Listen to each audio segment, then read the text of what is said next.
You're a master strategist. You see angles better than like literally anyone I've ever talked to in my life. If you're Ryan Poles, you're a second-year general manager. You're 37 years old. You're the GM of the Bears. You made your way up through the Chiefs. You got the number one pick. You get all the salary cap money.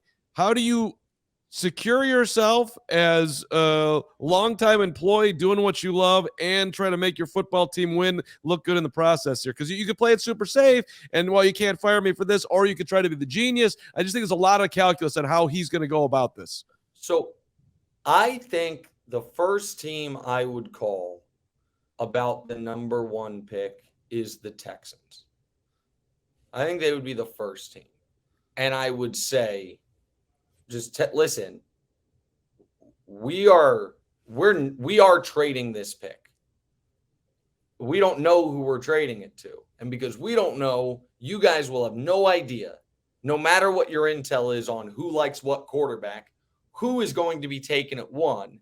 And your guys' whole draft board is going to be askew because you're either going to get your guy's going to be there at 2, but you will have no idea. So what is your best offer from 1 to 2? And see if you can get a real return.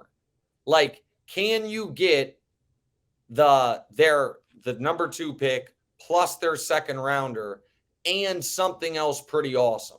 Like next year's second. You can't get next year's first, I don't think. But you add, and keep in mind, this year's first round only has 31 picks because of the Dolphins tampering thing. So, so I would do that. And then the number 2 pick, I would call Indy and say, okay, like if I would, that trade, I would probably hold till draft day.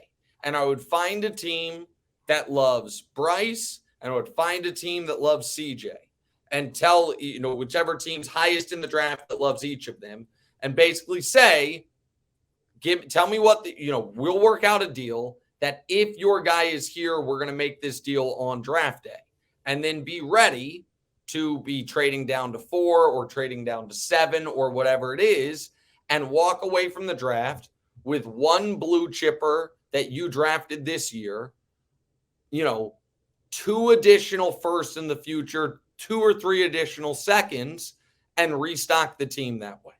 That's what I would do. That was my first dream scenario. You can confirm think it's possible that, too. I think it's possible. You have said that. I do think this might be one of those years where we see the pick traded like a couple weeks before the draft. But hey, what the Bears got by getting the number 1 pick was just a bonus. We were all saying they're celebrating number 2 and saying that they could trade then.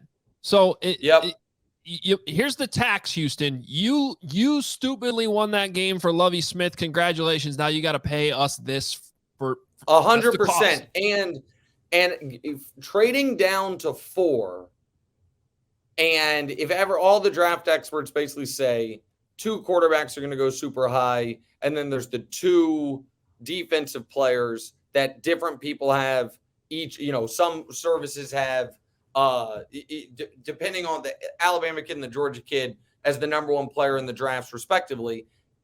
If you're sitting at 4, you're guaranteed to get one of those 2 defensive players. So I think trading it twice would be great if you could do it. It's a lot of, it's not easy to do those things, but I also, the Colts traded with the Jets 5 for 3 and got 3 future second round picks, I think, to move down the 2 spots. I think that was the trade that ended up being Darnold. And then the Colts drafted Quentin Nelson. They got the best player and they got the extra picks. I think that's what you can't do if you have the number 1 pick in a draft where there's quarterbacks is use the pick and not draft a quarterback. You can't get the value from it. So the Bears can't stay at 1 and draft Walker. You just can't do it.